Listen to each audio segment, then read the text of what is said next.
And we are live. Let's see. Go live on. Yes. Hi everyone. It's 2:30 p.m. That's 2:31 p.m. And it is a Wednesday afternoon. You are watching Innovation Fika with me, Donny, from KTH, live from Stockholm, Sweden, from KTH Innovation, with my Innovation Fika, which is my half an hour coffee break. The world's fastest half an hour when I get to meet some really cool people to talk about really cool things. Always with some kind of new approach. That's what the Innovation Fika is. And don't misunderstand the innovation part from only being about tech. It is actually also about new thinking. Innovation is, after all, a new way of doing something. So that's kind of the whole idea here, right? So let's get this one started as well. Go live. There we go. And we're live on TikTok as well.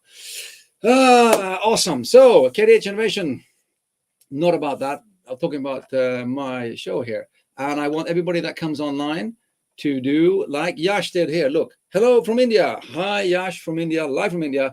Cool to see you on YouTube. I see you're watching us on YouTube. And I said we are live on LinkedIn, TikTok here as well, and Instagram, and of course, YouTube as well. So if you're on Instagram, by the way, if you're on TikTok, you'll only see me today because I haven't connected the RTMP link. But if you want to do comments, you can comment on TikTok, or you can come in on YouTube and watch us there, and you'll see Ellen as well, because Ellen is my guest for today. All the content is recorded and uploaded on YouTube, so you can find all of the content either on the Innovation Fika channel and also a lot of episodes on my own channel there. So go to YouTube, check out Innovation Fika, and you'll find all of it 150 episodes. This is episode 150. So it's actually an anniversary, and I'm super happy to have Ellen on the show for this anniversary episode 150 of Innovation Fika, today, live from Stockholm. Without any further ado, let's get Ellen in from Green Room. I'll ask my assistants to go and get her, but we can pretend that I have assistants, and we can pretend that Ellen is actually waiting in the green room. And with that, I will welcome my guest for today on the show to the world's fastest half an hour Innovation Fika, Ellen Dyverfeldt, or Ellen Dyverfeldt. Welcome to the show. Thank you, Donny. Pleasure. Awesome. It's my pleasure to have you here. Thank you for agreeing to spend a half an hour's coffee break with me here. I actually got your name from another mutual friend that I had on the show a couple of weeks ago, Karin Åkerblom. We had a great talk, and I asked her, who do you think I should speak to? And she said, you have to speak to Ellen. So then I reached out to you, and you said, yeah, sure. That's awesome. So you're here. And let's start by asking you what I ask all of my guests. So Ellen, who are you and what do you do? All right. So I am a personal trainer and health coach. I work with individuals, so private people, and companies and organizations. I have a specialist area in sustainable and long-term health and exercise. So what many people then ask, well, isn't all exercise, isn't all health habits or health promoting habits sustainable and long-term? It depends on your approach and association with it. So that is a lot what I work with. I have my own company or business that is called Train with Ellen. Yep. And I've been in the business doing my own thing since 11 plus years now. Okay. Yeah. Cool. So Anna, look at this. You can also go to trainwithellen.com, right? That's your. Yeah, that's right. Trainwithellen.com. I'll be showing this link during the broadcast as well. Trainwithellen.com. You can find more about Ellen there, and you can also contact her and get in touch with her on LinkedIn, of course, because that's our mutual platform as well. So let's get. This is interesting because I've had a number of people talking about health on the show the last couple of years, and I love the different aspects of talking about health.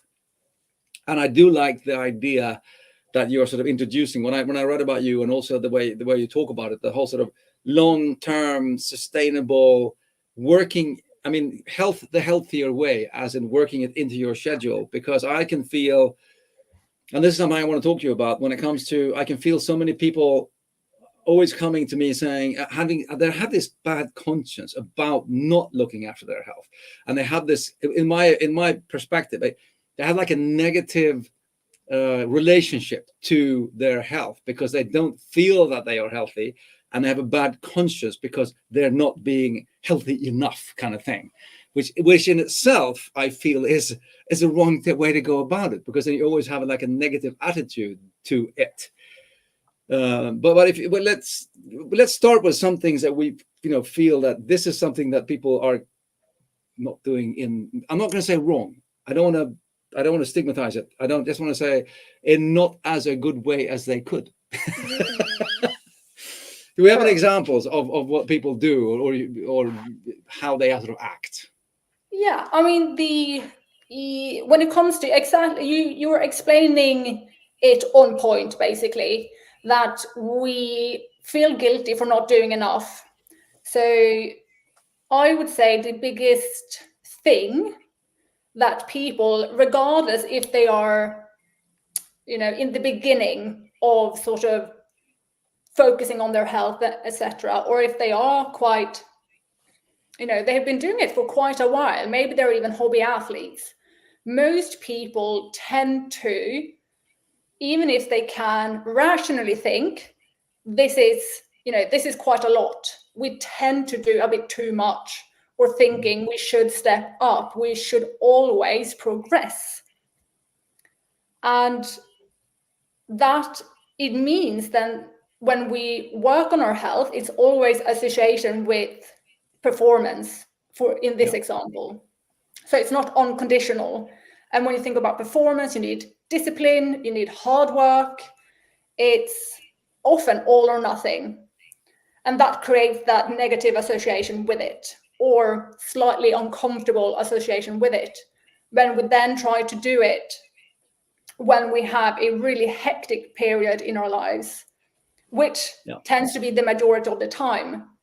Yes, that's what I was going to say, because the funny thing is that with the excuse, I can't really do it now because I have too much to do, is like, yeah, but that's like all the time, because there's as if suddenly one day we'll wake up and we'll go, oh, I have all of this time on my hands. Now I can start exercising the way I would want to. I mean, that's never going to happen. So I completely agree with you with the whole sort of, don't paint a picture of that you one day will have a different situation, because the situation you have is probably the situation you're going to be in tomorrow as well, if you don't radically change your whole sort of situation, of course.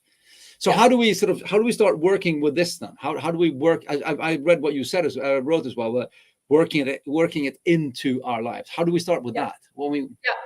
So I often use a couple of questions looking at this. And the first one would be to even clarify for yourself, why do you want to be healthy? So what is health to you beyond performance, weight, and how you look?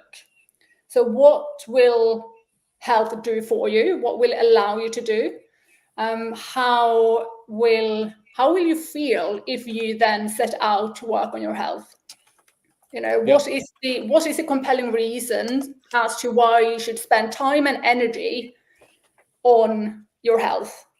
So that's the first question on it.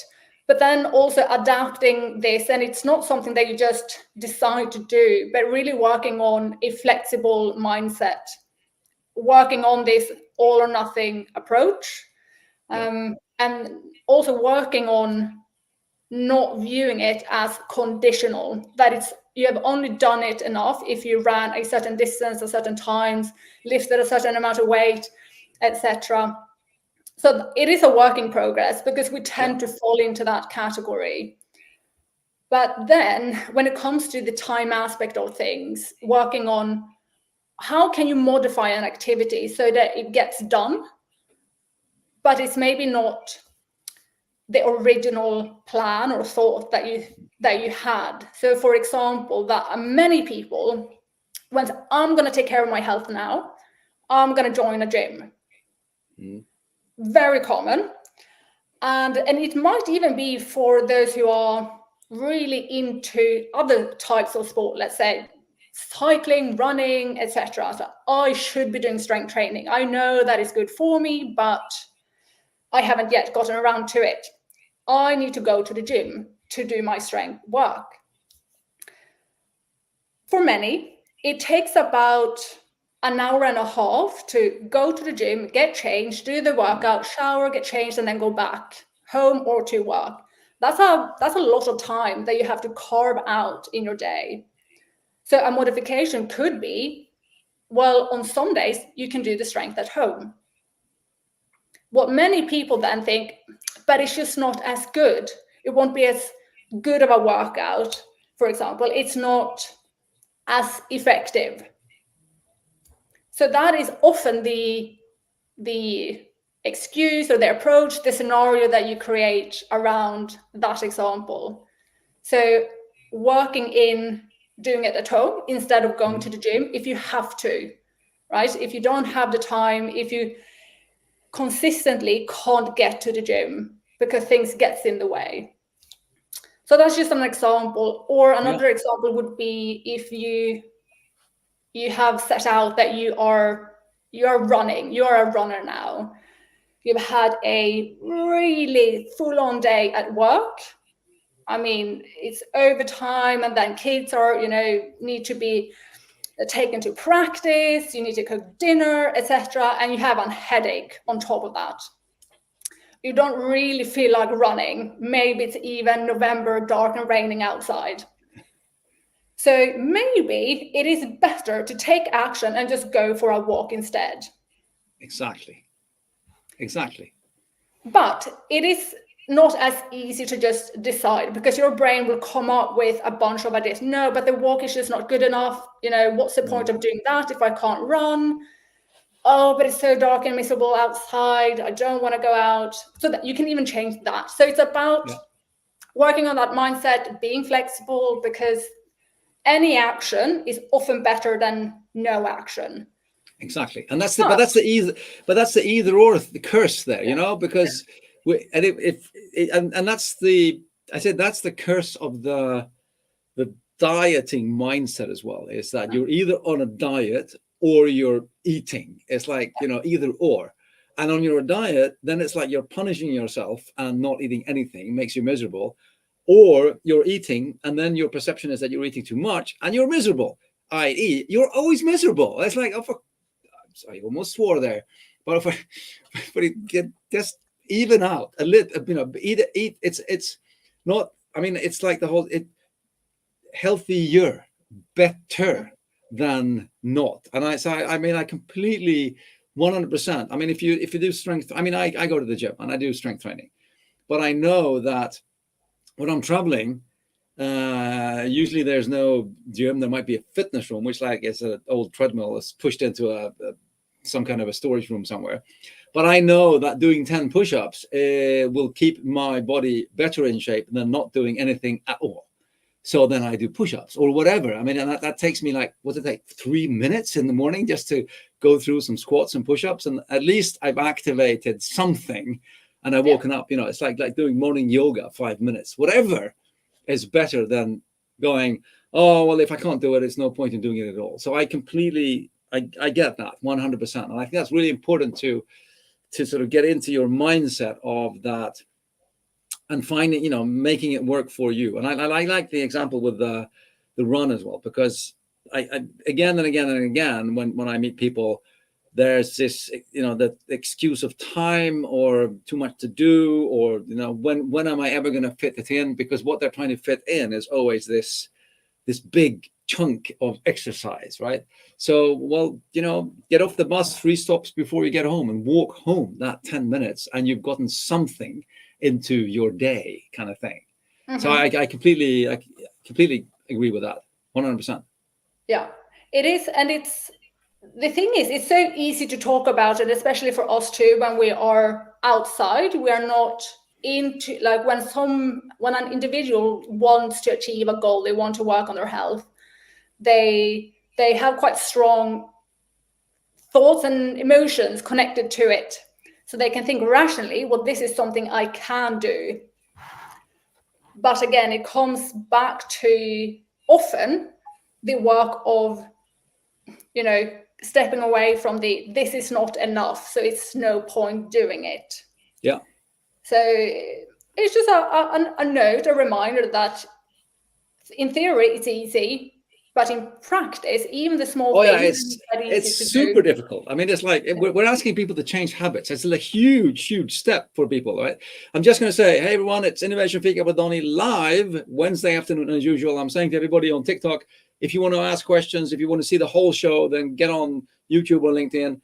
We're taking questions from LinkedIn and YouTube, and also from Instagram. We're getting people commenting as well. So comment, ask questions. We have the super duper health coach, personal trainer, Ellen Dyverfeldt on the show. So ask all of your health and health related questions now, the last 15 minutes that we have on the show here. Coming back to common pitfalls and mistakes and things that we see people doing. And one thing I've been thinking a lot about, I know another friend of mine who was on the show a couple of months ago, talking about, and then one thing that we kept on coming back to is to be able to be active and dynamic, which I know you talk about, we also have to be as in the opposite, as in sleep. I mean, sleep. We need to look at sleep. As I know that's one of your sort of key things as well. So what's your take on sleep and rest? It's priority, literally. I mean, so if we look at sleep, it's the key aspect of recovery. Without the recommended hours of sleep and without good quality of sleep, anything else will be impacted in a negative way. Even your naps throughout the day and your recovery. So sleep is a must. There is a bit of a catch for those who have young children. Yes. It is what it is for a period of time, but I think it's still good to know about it, and then you can make good decisions regarding other workloads, life commitments, exercise, etc. Yeah. Because you know this. Then another thing so that's sleep. And then when it comes to recovery, so when we look at, if I would take a athlete, for example, like a pro athlete, they take recovery very seriously. But they do lie down and rest, but they also think strategically on how to use active recovery. So such as like walking, like just moving the body in a gentle way to get blood flow, etc. And that's another key aspect when we think about our health in general, and in the foundational aspect, that blood flow and being dynamic, moving, if you really can't do anything else, that's a key point. Yeah. It helps with recovery, it helps with restoration, preventing niggles and injuries, etc. So I say sometimes that recovering hard is a thing. Yeah. Because Indeed. A question from India here. Are naps good enough to make up for lost sleep? That's a really good question, Yash. Yeah. It can mitigate loss of sleep, but it will not replace it. Yeah. It won't replace it, but the trick, of course, if you have really young children, is to, I mean, if you look at how they work, I mean, they sleep or are awake at any given time of the day, which, if have a nap with them, if nothing else, just to make sure. But it's so good that you actually say that, because without sleep and without recovery, the training or whatever you do is not going to give you the results that you want. And I mean, if you look at, so I'm not going to, it's not an extreme example, but if you're looking at older people like myself, if you are training hard, we need even more recovery. So it's almost to the point that if I'm really going at it at the gym and I'm really trying to sort of increase my performance, and this is not sort of just normal, but if I'm trying really to push the boundary in my age, I need a full day's rest before I can go back to the gym again. It's not like I can go the day, because it's recuperation is super important. And I think that anybody that is a the finding the bad. I mean, we read about these pro athletes that overtrain and then they completely just fall out of the whole thing, which is a risk, of course, if you're a pro. Yeah. But I also, sorry for keeping on it, but I also see normal people overtraining and trying to reach more, or they under eating and overtraining because they want to reach a goal and they don't get the effects that they want. Yeah, it's very, I've seen it a lot where someone would sacrifice sleep in order to find time to exercise, which is horrible. But then on another note, when it comes to sleep, so yes, it will affect your health and what you are trying to do with your health in a negative way, but also at your at your work, at your job, if you are building a company, your focus is reduced, your ability to make decisions, problem solve, things like that is also impacted in a negative way. And also that is so important. That's so important because there are so many, this startup-y entrepreneurship, often a guy thing where you're supposed to get up at 4 a.m. in the morning, read 2 books, and then, which is okay if you go to bed at 7 p.m. in the evening, but you can't stay up, can't burn the candle at both ends and go to bed at 1 a.m. and then get up at 5 and then expect to perform. Okay, so a short period of time, 2 days, 3 days, no problem. But if over time, it doesn't work. I mean, when I started training again 15 years back, I wanted to get up early in the morning because I wanted to make time in the mornings to go to the gym. So I go to the gym 5 days a week in the morning, but then I had to go to bed earlier. So, I mean, slowly I shifted my sort of whole biological clock. So now at 10 p.m., I'm sort of, and I go to bed and I'm 10 seconds, I'm asleep. And then I'm up at 6 and then I go to the gym. Yeah. But, the whole sort of shifting and people say, I can't go to bed at 9. Yes, you can. If you want to get up at 5, you go to bed at 9 or 10. It's okay. You don't have to sit up until, but that's usually, and I don't know. And I'm looking at the timer. It's good grief. It's the world fast half an hour. We cannot leave our guests without summarizing this with Ellen's top 3 tips. So we have Ellen Dyverfeldt, who is a health professional, personal trainer, health coach, working with people to help them find a healthier way to achieve health, and leaving us with her top 3 tips that we're going to talk about now. Tip number 1, which we've talked about, prioritize sleep. Get 7 to 9 hours per night. Anything else to say about that? Not really. It is a priority for sure. And going back to that entrepreneurial aspect of things, that we often feel that, but I'm doing fine with less hours of sleep. You might be all right, and especially if you're younger, but you are not performing as well as you could. Yeah, cool. Tip number 2, we've talked about this as well. Move throughout the day, be dynamic. Yeah. Elaborate, please. So, I mean, this is when you're really in a situation, maybe you're even traveling a lot, you have absolutely no time, and you can't get your exercise in, the thing that you view as exercise. Just move throughout the day, stand up, move around from time to time, try to break those static moments.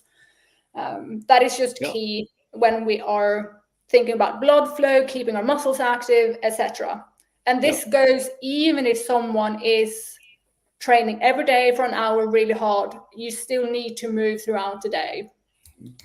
And a great tip here from Melina, one of my favorite guests I've had before on the show as well. Thank you, Melina, for commenting. Loving the conversation. One thing to add is how in these moments of movement training are also the moments when brilliant ideas come. Yes, an excellent opportunity to problem solve things from other parts of my daily life. Yes, I love that comment. Thank you, Melina, for adding that. So good. I mean, if nothing else, be dynamic, move around, take a walk, just to get your creativity going as well. This is productivity we're talking about here. If you run a company, this is important stuff to get your people productive. Don't have them sitting in their chair 9-10 hours a day, because that doesn't lead anywhere when it comes to increasing productivity. That's super, super important. Can I add to that as well? That you can come on, add. Yeah, I mean, just like she said, and it's like studies show that any form of endurance type activities such as walking can boost creativity. So she's right on point there. And if you look at business, entrepreneurial, like career path, like anything, to use movement as a strategy to really free up creative thinking, problem solve, etc. That's quite an interesting take on it as well. Yeah, fantastic. And of course, tip number 3, eat nutrient-dense food. We haven't talked about the food part, but we talked about sort of under-eating and overtraining, but eat nutrient-dense food. Don't skip meals. Elaborate, please, on that as well. Yeah, I mean, because when it comes to, a lot of people find that they lack control around food. So either they will skip meals to save calories for later, or they skip meals, but maybe unintentionally, and they feel ravenous at the end of the day, and they feel their nutrition isn't on point. Eating like breakfast, lunch, dinner, even a snack in between there, is a great way to mitigate those feelings of not being in control and not choosing foods that are good for you. And nutrients dense food will help with that, not having those cravings and grabbing for starchy, sugary things, and to overeat as well. Yeah. So what would be some nutrient dense food? Just to give some examples. We can do another show on that specifically, but what would to give some examples? What would you say? I mean, I would say as unprocessed food as possible. Most foods, like milk, is processed, cheese is processed, but maybe you don't choose the, the chocolate chip biscuits from the store as your go-to thing. Maybe you're trying not to use the store-bought pan pizzas too often, for example. But if you really have to, you can always add vegetables to that to make that meal more nutrients dense. So it doesn't have to be perfect, but just bringing in more new nutrients into the meal. Yeah. But I love that. I love your whole take on it, because what you're saying is be healthier and try and do a bit better. I love that whole take on it, because it takes so little to make things over time a lot better.